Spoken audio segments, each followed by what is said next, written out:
Hola amigos y hermanos, es para mí un inmenso placer poderles saludar en esta hora y desearle bendiciones del Altísimo. Quiero dejarles una palabra esta noche basada en el libro del profeta Jeremías, en el capítulo 3, versos 6 en adelante. Me dijo Jehová en días del rey Josías: ¿has visto lo que ha hecho la rebelde Israel? Ella se va sobre todo monte alto y debajo de todo árbol frondoso, y allí fornica. Y dije, después de hacer todo esto, se volverá a mí. Pero no se volvió. Y lo vio su hermana, la rebelde Judá. Ella vio que por haber fornicado la rebelde Israel, yo la había despedido y dado carta de repudio. Pero no tuvo temor la rebelde Judá, su hermana, sino que también fue ella y fornicó. Y sucedió que por juzgar ella cosa liviana su fornicación, la tierra fue contaminada. Escuchen esto, la tierra fue contaminada, lo que vemos hoy día. La tierra fue contaminada y adulteró con la piedra y con el leño. Con todo esto, su hermana, la rebelde Judá, no se volvió a mí de todo corazón, sino fingidamente, dice Jehová. Y me dijo Jehová: ha resultado justa la rebelde Israel en comparación con la desleal Judá. Ve y clama estas palabras hacia el norte, y di: vuélvete, oh rebelde Israel, dice Jehová. No haré caer mi ira sobre ti, porque misericordioso soy yo, dice Jehová. No guardaré para siempre el enojo. Reconoce pues tu maldad, porque contra Jehová tu Dios has prevaricado y fornicaste con los extraños debajo de todo árbol frondoso, y no oíste mi voz, dice Jehová. Convertíos, hijos rebeldes, dice Jehová, porque yo soy vuestro esposo, y os tomaré uno de cada ciudad y dos de cada familia, y os introduciré en Sión, y os daré pastores según mi corazón, que os apacienten con ciencia y con inteligencia. Y acontecerá que cuando os multipliquéis y crezcáis en la tierra, en esos días, dice Jehová, no se dirá más arca del pacto de Jehová, ni vendrá el pensamiento, ni se acordarán de ella, ni la echarán de menos, ni se hará otra. En aquel tiempo llamarán a Jerusalén trono de Jehová, y todas las naciones vendrán a ella en el nombre de Jehová en Jerusalén, y ni andará más tras la dureza de sus malvados corazones. Quiero dejarles esta reflexión, como les decía, la cual he titulado Vientos de Gracia, vientos de gracia. La gracia tiene que ver con esa intervención de Dios a favor de la humanidad sin que el hombre haga nada para que Dios intervenga. La gracia tiene que ver entonces con esos favores, con ese actuar de Dios. Y Dios siempre tendrá su gracia disponible para nosotros. Porque la gracia, a pesar de que no se habla de ella, sino en el Nuevo Testamento también estuvo presente. Este texto nos habla de esos tiempos de gracia, como Dios abre una ventana de oportunidades para su pueblo, para la humanidad. En este pasaje vemos de la nación de Israel en dos conceptos, ¿no? Habla de Judá y habla de Israel. Israel se refería a las 10 tribus del norte, que en los tiempos de Roboán se dividió el pueblo. Y Judá estaba conformada por dos tribus, que era Judá como tal y Benjamín. Entonces Dios le habla aquí, podríamos hablar como, podríamos darle allí un concepto, ¿no?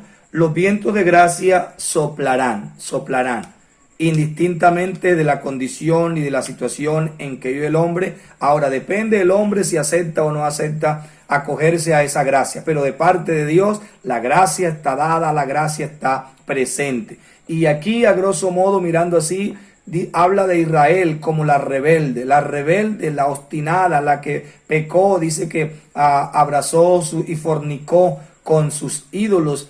Pero luego habla de Judá, y cuando habla de Judá, dice que Judá vivía una vida de adoración a Dios, de tal manera que dice el versículo 10, es decir, una vida no correcta, dice el versículo 10, con todo esto su hermana, la rebelde Judá, no se volvió a mí de todo corazón, sino fingidamente. Entonces, podíamos representar a través de estos dos conceptos la realidad entre el hombre sin Dios y el hombre que dice temer a Dios. Y Israel puede representar al pueblo sin Dios. donde actúa con rebeldía, con obstinación, donde cree ser dueño del mundo, donde cree adorar a Dios a su manera, donde cree tener sus dioses, donde cree que el deporte es su Dios, la fama es su Dios, el dinero es su Dios, el placer es su Dios, porque se inventaron sus dioses, o sea, Israel se inventó sus dioses. Pero podemos hablar también de la otra parte, y es Judá. Pero dice que Judá, podíamos hablar de Judá que tipifica la iglesia. Y dice que no adoraron a Dios, no se volvieron a Dios de corazón, sino fingidamente. Fingidamente. ¿Eso qué significa? Que llevaron una vida que al parecer eran cristianos, podríamos hablar hoy día. Al parecer eran hijos de Dios, pero en el trasfondo no eran hijos de Dios. Eso representa a la iglesia que va al templo, adora, canta, allá tal vez se quebranta, pero va a casa y su vida sigue normal. No dan ejemplo, no dan testimonio correcto de la vida con Dios. Entonces hoy valdría la pena que quienes escuchan y ven este mensaje, al ver este mensaje se pregunten, bueno, yo hago parte del rebelde que no escucha a Dios, que se ha creado sus propios dioses, que se ha inventado la fama, el poder, el dinero, el placer como su Dios, o yo hago parte de aquel grupo que sigue a Dios pero de manera fingida, no de manera correcta. Entonces sería importante que cada uno haga esa reflexión. En segunda instancia, quiero decirles que a pesar de todo, se manifestarán los vientos de gracia. Los vientos de gracia se manifiestan. ¿Cómo se manifiestan los vientos de gracia según el pasaje? Los vientos de gracia se manifiestan de la siguiente manera. Miremos los versículos 12 al versículo 17.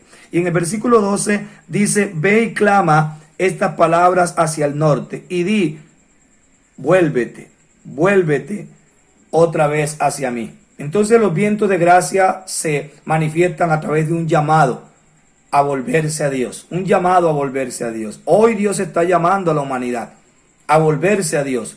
Podíamos hablar entonces, hablando en términos de naciones y de continentes, podíamos hablar de ese Israel que en un tiempo también fue un pueblo que adoraba a Dios. Podíamos mirar allí a Europa, ¿no? Un pueblo que sus raíces fueron cristianas, que se fundó y se estableció bajo el cristianismo, pero que se apartó de Dios y luego creó sus propios dioses, hizo de la fama, el dinero, el poder, del placer su Dios. De igual manera, Estados Unidos, que fue establecida como nación a través de esos fundamentos del Evangelio, de la palabra de Dios. Pero por otra parte, Judá representaría al grupo de hombres y mujeres que habiendo recibido a Cristo, habiendo aceptado a Cristo en su corazón, no lo han hecho de manera correcta, sino fingidamente. Es decir, que han llevado una vida, son buenos cristianos en el templo, se portan bien en la iglesia, algunos de ellos, pero en casa, en su testimonio, en el trabajo, en el hogar, en la calle, es pésimo. Entonces, ¿por qué? Dice porque sirvieron a Dios o se entregaron a Dios de manera fingida, no habiendo alcanzado una transformación y un cambio. Pero también, ¿de qué manera se manifiestan esos vientos de gracia?